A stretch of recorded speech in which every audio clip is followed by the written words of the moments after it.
Hi there and welcome to another video on Baldur's Gate 3. As you might know, Larian had a Reddit AMA on BG3 a while back. In this video I am going to read some of the questions and the answers from that AMA. I've picked some that I found to be the most interesting. I thought maybe some of you haven't had the energy or the time to sit down and read the whole thing for yourselves, and also some of you may prefer it in a video format over text, and also I would like to get a chance to discuss some of my key takeaways from this AMA with you guys. I have chosen a bunch of questions and I've categorized them into 4 categories. So if you are more interested about certain things than others, you can go down and find these categories timestamped in the description. These categories will be characters and character creation, origin characters versus custom-made characters, world and story, and lastly gameplay mechanics. So check that out. I will, however, give my takeaways on each question and answer as I read them, but also make an overall takeaway on everything at the end. So if you want the entire scoop, the whole thing, just sit through the whole video. I will also say that some of these questions are a little tricky to categorize. Some characters and character creation questions and answers might dip a bit into gameplay mechanics as well, but I've done my best to place them in one of these 4 categories. Remember, if you enjoyed this video, a thumbs up is always appreciated, and it's a good idea to subscribe to the channel for more Baldur's Gate 3 videos in the future. If you would like to talk to me about Baldur's Gate 3, I would love to. You can do that every Monday and Wednesday on Twitch, where I stream live. I stream a variety of games now while I'm waiting for Baldur's Gate 3, but regardless of what game I play, I'm always open to sitting down and chatting about Baldur's Gate 3. It's one of my favorite things to do now. There's also a link to my Discord server if you would like to chat with me and the rest of my pretty little piggies in there. Alright, my name is John Felix and here are my key takeaways from the BG3 Reddit AMA.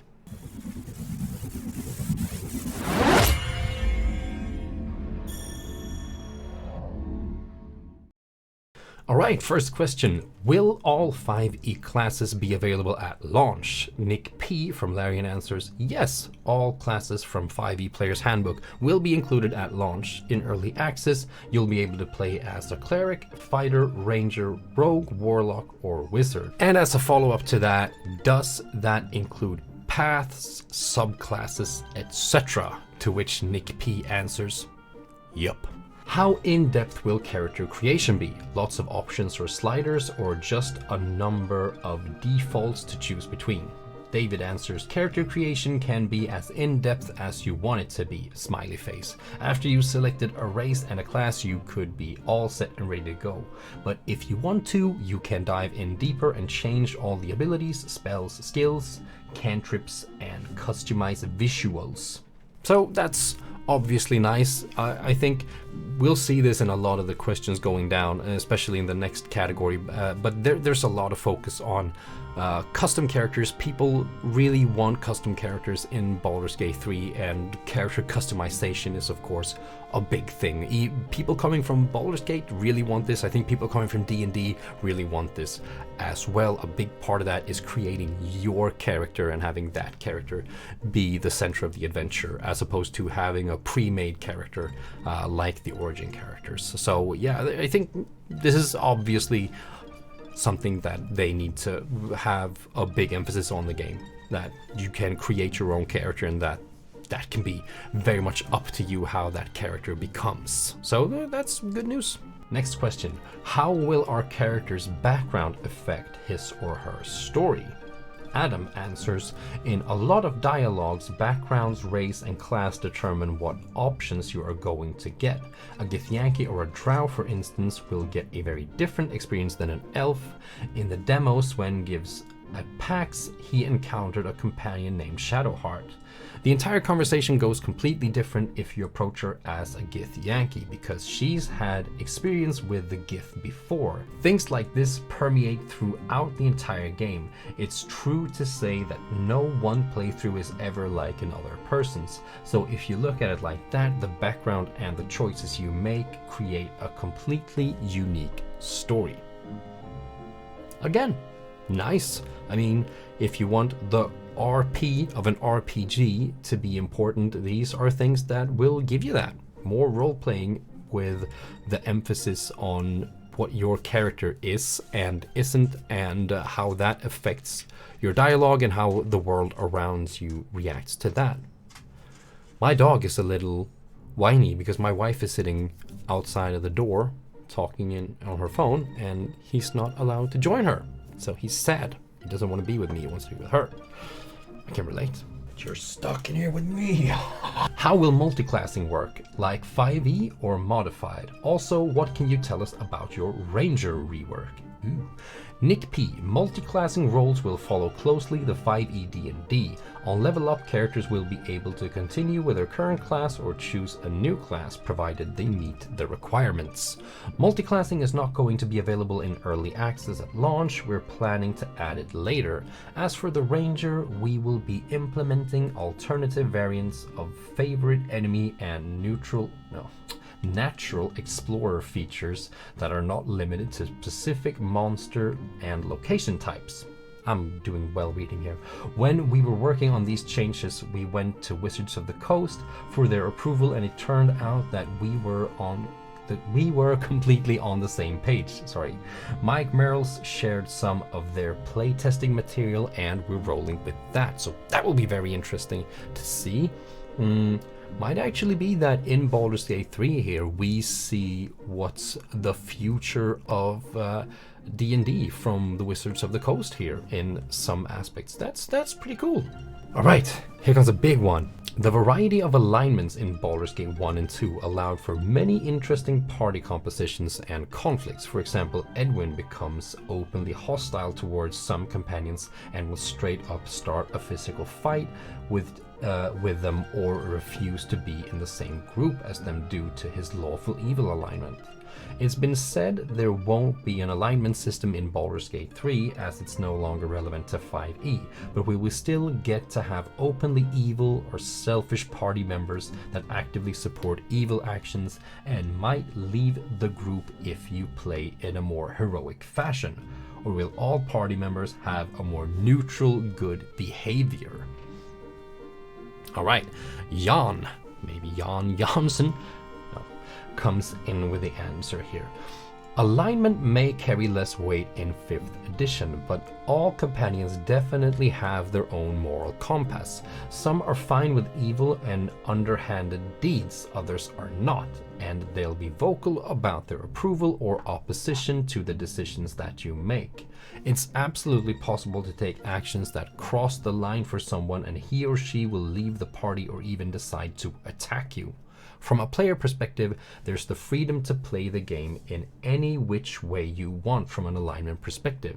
In dialogues, there are plenty of choices to be made, from heroically good to patently evil and the different shades in between.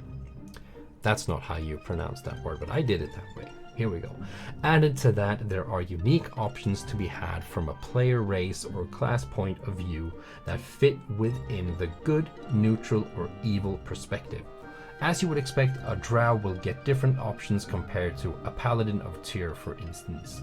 For sure, the world will react to your actions and the choices you make, since these will in some way define you. For example, Asterion is a vampire spawn, and when you play him you can try and hide this from the party.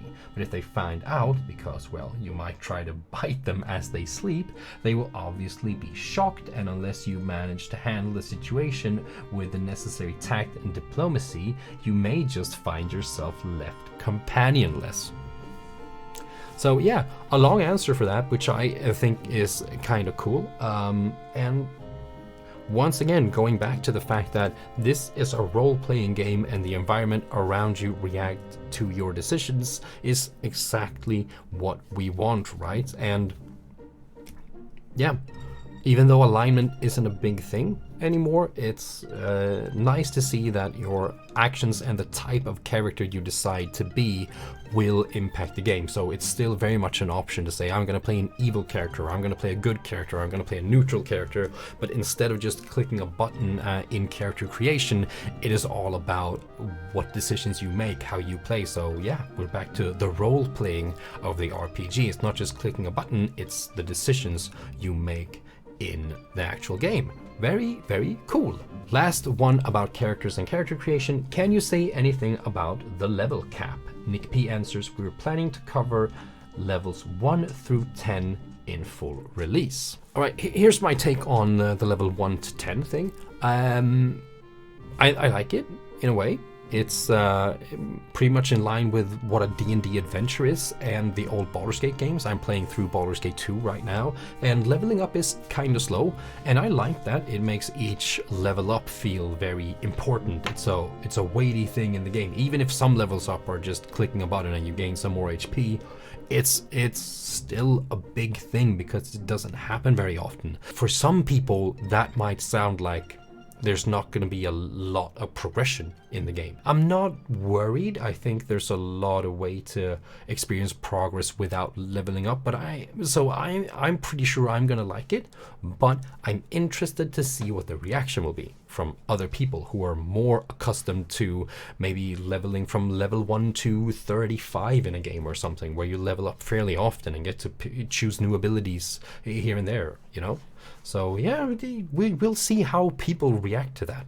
All right, we're in the custom characters versus origin characters here. First question in this category here is, there has been back and forth over the inclusion of origin characters in Baldur's Gate 3. Namely, how origin characters had much more interesting story and plot beats than player-made characters in Divinity Original Sin 2. Do you have any plans in place to combat this and give player-made characters more agency and story beats in Baldur's Gate 3? Sven Vinka, the director of the game, comes in and says, this is our campaign, but it's absolutely your adventure. The small amount of gameplay we've shown so far focused on one of our origin characters, but whether you roll a custom or origin characters, the choices you make and the actions you take carry the same weight. In Baldur's Gate 3, origin characters are basically fully fledged companions that you can optionally play. BG 1 and 2 had companions with intricate, unique backstories and quests, and our origin system allows us to give you the choice of getting even closer to those stories by role-playing as characters that also act as companions.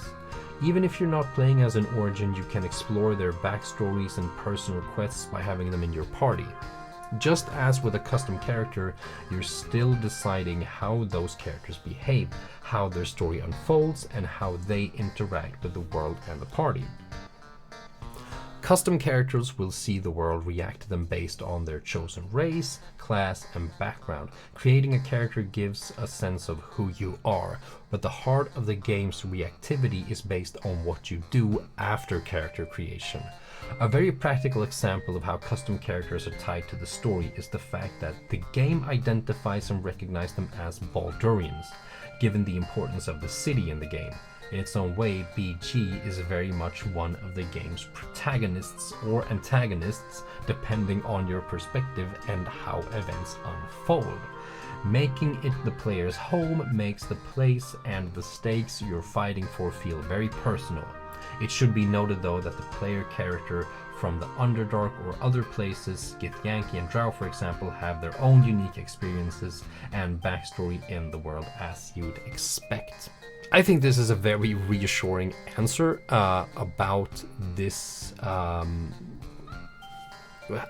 criticism or like point of caution that a lot of people have had, or concerns about whether custom characters will be as weighty as origin characters. I think it all sounds great. I am actually very interested in playing both origin characters and a custom made character in this game. I don't think I have a preference at this point, but I've touched on this a lot, but I love the fact, as Sven says here again, that the reactivity isn't really based on, or isn't mostly based on what you decide in character creation, or what character you pick, or what background you pick, but more about the things you do. And just as a little aside, the part about Baldur's Gate can in its own way be the protagonist or antagonist, depending on your perspective and how events unfold, just really excites me. Oh, yeah, there's not much more to say than that. I want to play this game right now. Next question, will all possible companions be available as origin character options, or will there be companions available only as NPCs? Sven says, we're trying to make all characters with backstory available as origin characters. Other than that, you will be able to recruit generic mercenaries and customize these. We're also planning to allow you to build a custom party from the character creation screen, though that most likely won't be present in early access from the get-go. Cool! Like the mercenary thing if you don't want a lot of players around you with a bunch of backstory, and also creating an entire custom-made party could also be really cool. Like for instance, I'm pretty excited about creating a party of just 4 Githyankis. Like, here we go. We have 4 Githyanki warriors who are out here to fight the Mind Flayers. I think that could be a cool run. Next question, will custom non-origin characters have voice acting, or is it for origin characters only? Adam, hello. Yes, custom characters will have voice acting. You'll choose a voice as part of character creation. Answers, they'll have full voice acting just like origins. Okay, so we're in the world and story section now. And the first question is, you have mentioned that the scope of Baldur's Gate 3 is huge, but we do not have much to go off of. How many places will we be able to visit and explore? Will it only be a small part of the Sword Coast, or could we venture off to places like Neverwinter or the south to see Amn? Is it closer to an open world, or will it be closer to DOS 1 and 2, in that it's a large map that is sectioned into smaller areas? Sven answers, the smaller portion of the adventure we've shown takes place many miles east of Baldur's Gate, and the initial journey will take players along the banks of the river Kiontar and surrounding wilderness and settlements towards Baldur's Gate and the coast. You won't be walking the whole way to Baldur's Gate in real time, so there will be several large open regions. Later, you'll visit the city of Baldur's Gate itself, of course. Other places I'm not going to spoil for you because discovery and exploration are part of the joy. And a follow-up question here is, like the original Baldur's Gate, will locations be broken down into sections, or will it be like DOS 2 where you're in a huge terrain? David says, you're in a huge terrain, but between acts you will travel from one huge terrain to another. So that's pretty much similar to DOS 2, like the first act is for Joy in the prison island, and you can just walk back and forth between everything. You don't have to travel like in Baldur's Gate 2. You have to travel between every part of the city of Athkatla and stuff like that. But in different acts you go to a different new huge area, and I think that's cool. I like that. There is a lot of criticism on tone and story which could be unwarranted due to only seeing 1 hour of gameplay. What are you doing to make sure the tone and story has the soul of the original Baldur's Gate 1 and 2, which we all love, and not just D&D? Interesting. Jan, at PAX you saw around 1 hour of what will become a very long story. In other words, you've seen nothing yet. Rest assured that Baldur's Gate 3 is a dark epic rife with dark encounters and tough choices that will challenge your preconceptions about what it is to be a hero. In fact, I'd say heroic players will have a hard time staying on the righteous path, whereas fiendish players will simply have a ball. Right. One of the strong themes of Baldur's Gate series is the discovery of darkness inside your character, and the choices of how to deal with what you are and what you may become. There's a very obvious interloper inside of our player character, the illithid tadpole, and as your story unfolds, you'll soon realize that the ways it is changing you aren't quite what you expected. But just as in Baldur's Gate 1 and 2, the dark side of the story are balanced with romance, humor, heroism, catharsis. These are very large games and they contain a multitude of situations and tones. We're going to put you in some very dark places with some very unpleasant characters, but we'll show you a lot of beauty and wonders as well. Again, it'll be in no small part up to you how dark the game becomes. We don't actively encourage you to do terrible things, but it is certainly an option. Giving you the freedom to roleplay means we're already preparing to mop up a lot of blood. I like Jan. He has nice answers. I really like him. All right. And this is a very good answer for a couple of reasons. I think it's very interesting. One, nice, like people looked at the gameplay reveal and were like, this is a bit of Divinity Original Sin-y, and Divinity Original Sin is not as dark a tale as Baldur's Gate 1 and 2, so people were starting to wonder. So once again, this is reassuring to read, right? But also there's some very interesting thing that I don't know, maybe it's just me, but I hadn't thought about this before. It's very cool how in Baldur's Gate 1 and 2 we're the ball spawn. We are the son of the god of murder, and regardless of whether we play good or evil, it's about whether we fight that darkness inside us or we embrace it. We still have that within ourselves. Even if we're a goody two-shoes who do all the right things, it doesn't change that we are the son of the god of murder, and there is a dark power inside us that people like John Arenicus in Baldur's Gate 2 want to untap, right? Because it is there regardless of what you do. And the illithid tadpole that is put into the player characters in Baldur's Gate 3 becomes the same thing, right? It becomes the darkness inside of us, and it's going to be up to us to decide how we react and handle what we could become, right? So that, I thought it was very cool, of course, and a very cool setup for a character, but I didn't really consider how thematically consistent that is with Baldur's Gate 1 and 2 until I read this answer, and I'm loving it. Loving it. There have been concerns that some aspect of the game, from what has been seen, feel too clean or feels too much like DOS 1 and 2, i.e. characters not having a certain air of grit or grime about them despite their circumstances, and does not fit the darker themes that have been a part of the Baldur's Gate series. Do you plan on addressing this as you continue to work the overall aesthetics throughout early access and into release? Sven says yes. We actually have an entire system in development for grit and grime that adapts to circumstance, but it's not ready yet when it comes to world and story. We aim for a broad spectrum. It can get very dark, but there are also moments of brightness. So yeah, we've already heard about the story thing from Jan's very good answer here, but it's also really cool that they have a system in place for grit and grime. Like, I wonder what that will be. But it sounds like if we move around a very muddy area, there might be mud and dust and dirt on our clothes. After we've been in a huge fight, we might have some blood on the side of our face or things like that. If we've fought a big acid monster, maybe there's some green goo on our armor. I don't know, but yeah, that'll be interesting. Writing and storytelling is a major point of contention in discussions surrounding Baldur's Gate 3. While there has been speculation about the plot, the player responses when interacting with other NPCs have been specifically noticed. Many agree that the first-person past tense style of writing is jarring and breaks immersion. Is this the style you wish to continue forward with, or is this still being worked on? Sven says, there's several reasons we're doing it this way.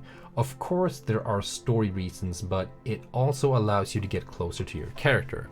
Their thoughts, their feelings, and moments of introspection allow you to truly understand their motivations. We've experimented with several styles when starting development, but this was the one at the end of the day that stood out, and we're actually quite excited by what we can do with it. It turned out to be an excellent way of allowing players to tell their own story and role-play their characters on a deeper level.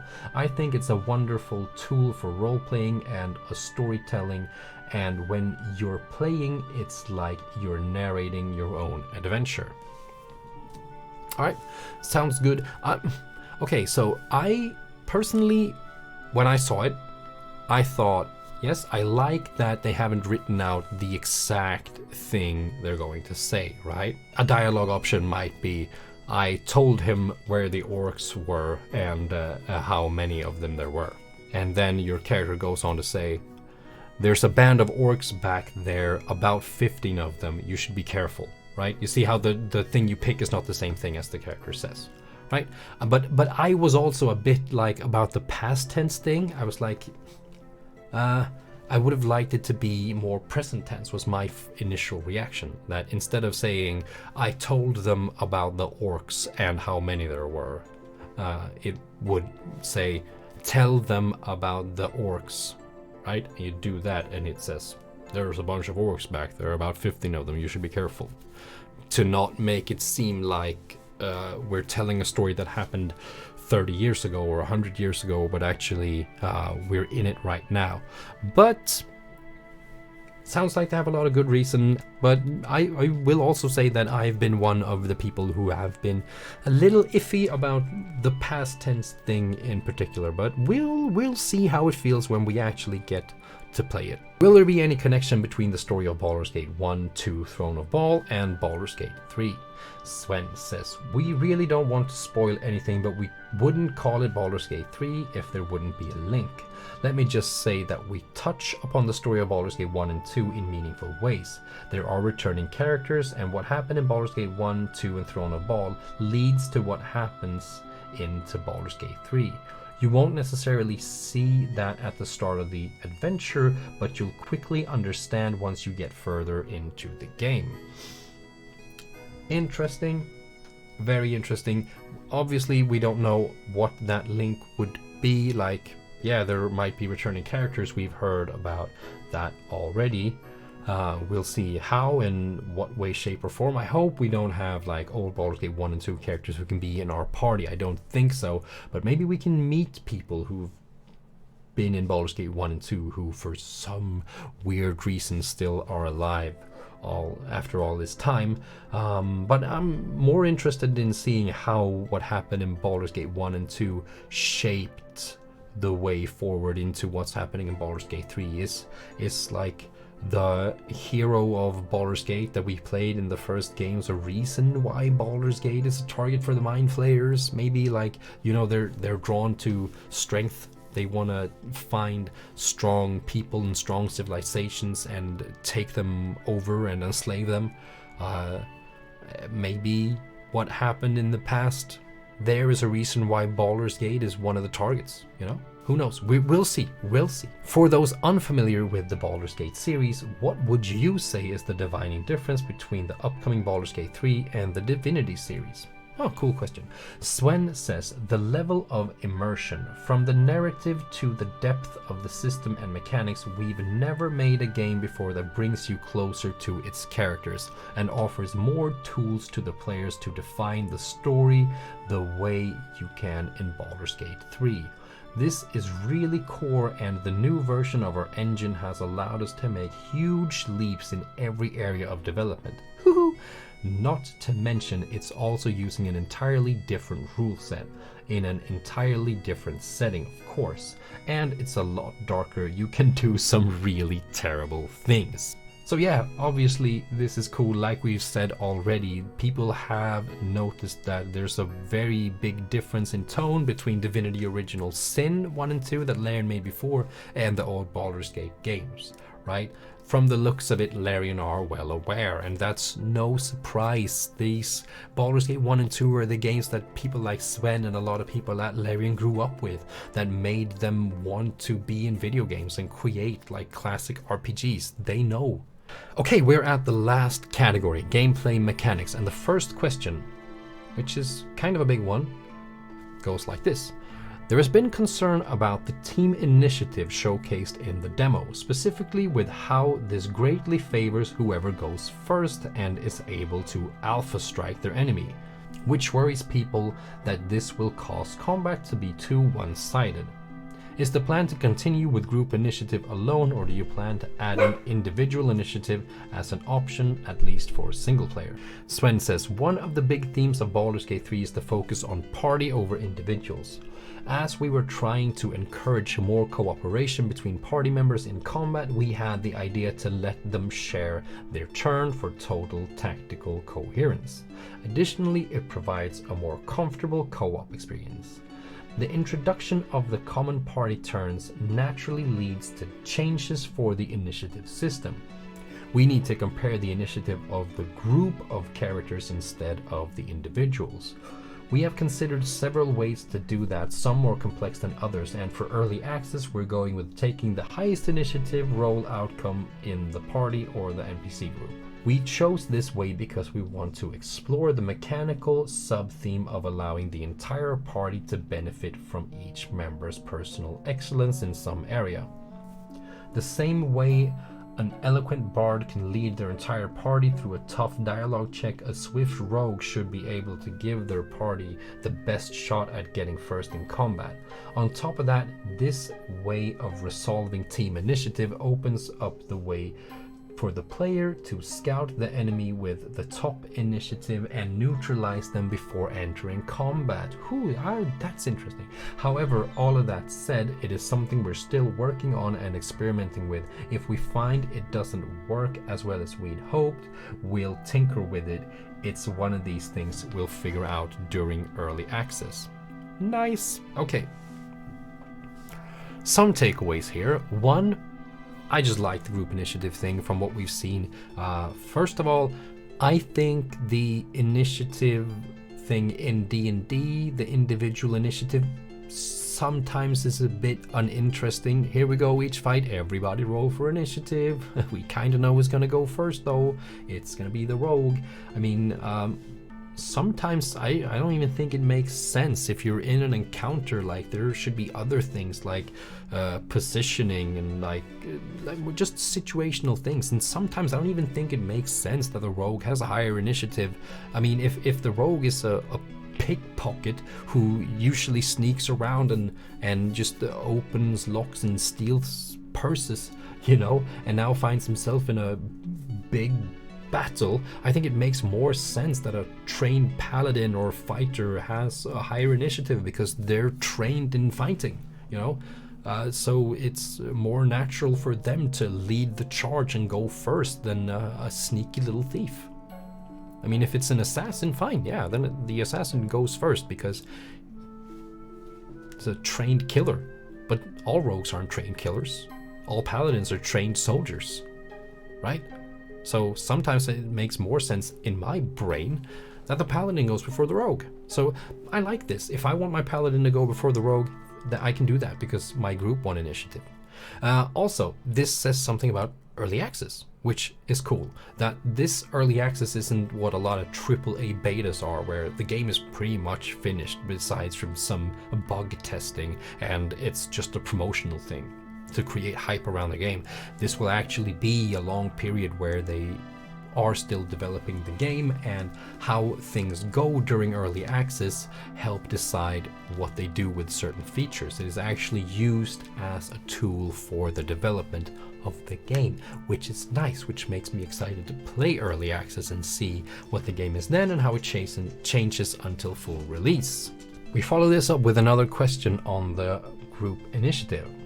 How are you balancing encounters with group initiative? It seems that in many cases the combat would be decided by the initiative roll. How does one side come back into combat if they get fireball twice or more times before being able to act? Valid question, very valid question. That wasn't really answered in the answer above by Sven here, but Nick P comes in and says, verticality and larger scale of combat arenas help us make sure that covering the entire enemy team with AoE is extremely rare. Rushing into the fray is a risky play because if your plan doesn't work out, you'll be exposed to enemy retaliation.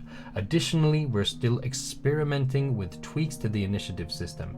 BG3 combat is much higher stakes than in DOS 2, and I think this is interesting. Like, I made a video where I talked about it might have been my favorite features from the gameplay reveal, my 5 favorite features. I think it's that one where I talk about how when I'm playing Baldur's Gate 2, which I'm replaying right now, there's a lot of combat there that I just simply don't care about, right? No, this is the video about turn-based, right? Because people were like, why is this turn-based? And I think that a lot of fights in Baldur's Gate 2 were just meaningless encounters where I like fight 4 orcs and I don't pause and give commands. I just have all my party members attack one, and then that one is dead, and then go to the next orc, then everyone attack the next orc, then everyone attack the next orc, and then there's 10 goblins, and we do the same thing. And the combat that I do like, I pause a lot and I issue commands, and it's turn-based like that, right? So I felt like in DOS 2, where the combat is turn-based, there's fewer encounters, but the encounters are longer and more meaningful than in Baldur's Gate 3 and in Baldur's Gate 2. In Baldur's Gate 2, there are some big encounters that are really long and meaningful. I pause the game, I issue commands, I rethink my strategy in the middle of the fight. It's all very interesting and very action-packed, but there are also a lot of encounters where I don't care. They just waste my time. I'm on my way to one meaningful point in the game to the next, and there's a bunch of irritating stops along the way that are basically only there for me to be able to replenish some arrows by killing orc archers. Uninteresting. Completely uninteresting, right? So it's very interesting to see that the more meaningful high-stakes action in DOS 2 compared to Baldur's Gate 3 is now being scaled up to have even more meaningful high-stakes situations in Baldur's Gate 3 than in Divinity Original Sin 2. So I think they're just taking steps in the right direction when it comes to combat here. Reactions are a really important part of D&D 5e. A lot of classes have features that revolve around them. There are a ton of really important spells that are reactions. Shield, counterspell, absorb elements, etc. Are you making changes to the 5e reaction rules, and if so, how are you implementing these crucial features and spells? Swen says, while it's not going to be in early access immediately, the features and mechanics that allow a character to perform an action as a reaction will trigger automatically. The players will be able to control which reactions they want to enable in anticipation of enemy actions. E.g., a wizard would disable their attack of opportunity but enable their shield spell, which will be cast automatically whenever the wizard is targeted by an attack or magic missile spell. I like it. I like it a lot. There's some strategy involved in that. What character should have what reaction ready? I want my fighter who is in the fray to have attack of opportunity, but some fighters who are more farther away or maybe prone to be targets of archers or magic casters have other reactions to protect them from that. That sounds like a very nice way to go about it. How will the short rest, long rest systems work in the game for the hit dice? Spell slots, items, enchantments and the like, or will there be a different system in place for it?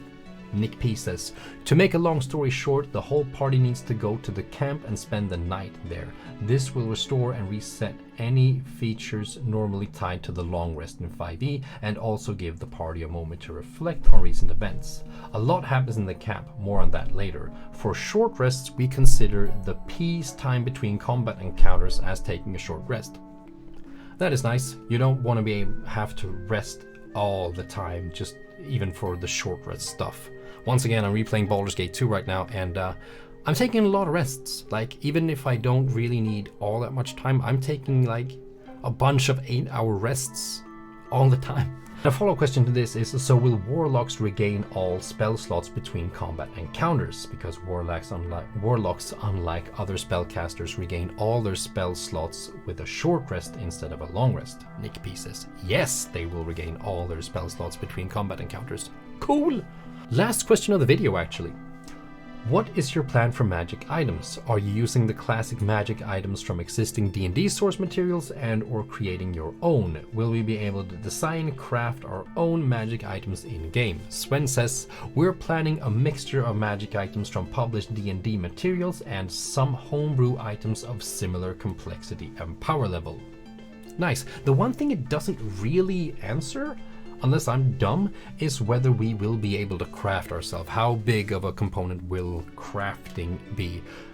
By homebrew, do they only mean homebrew that they've created, or do they mean that we will be able to make some homebrew magic items from certain crafting components? Unclear.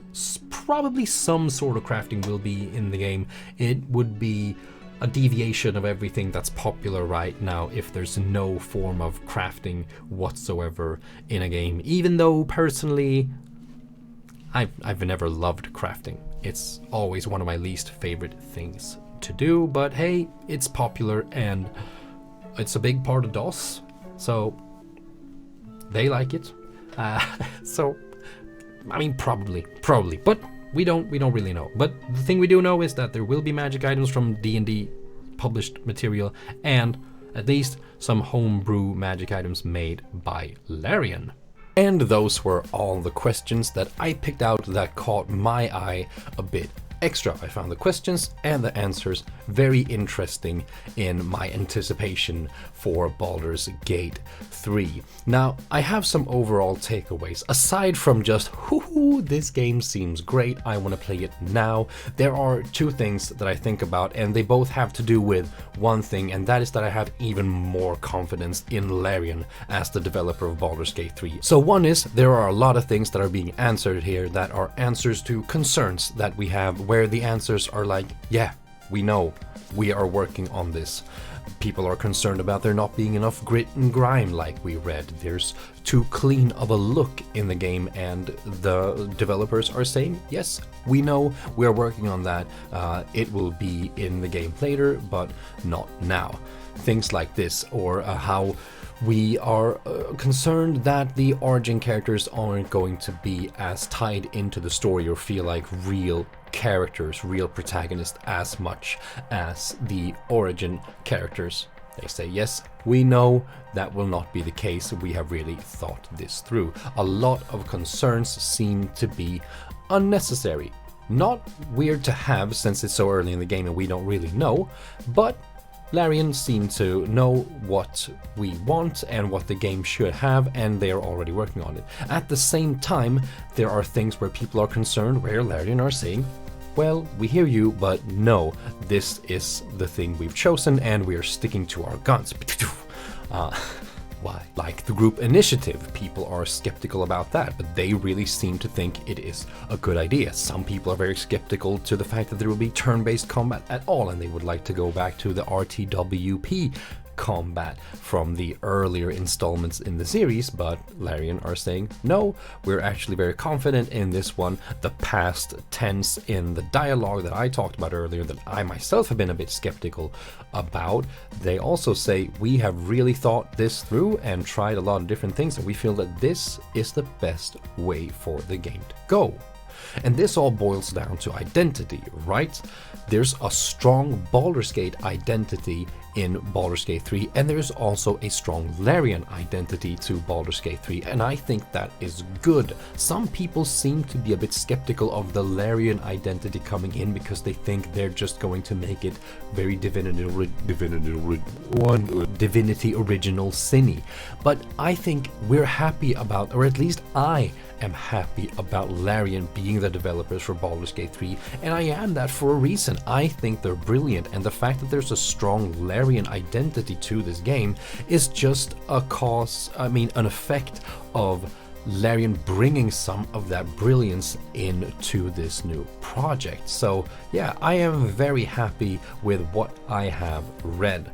Remember, if you want all the information from the Reddit AMA, you should go to the Baldur's Gate subreddit, because there you can find a post where someone has posted all the questions that received answers, and it was very helpful to just use that in making this video. So thank you for that, the Baldur's Gate subreddit, and the Redditor who made that. I'm sorry I don't have your name on the top of my head, but if you are excited about Baldur's Gate 3, you should obviously be in the Baldur's Gate 3 subreddit and the Baldur's Gate subreddit, because there's a lot of cool stuff there.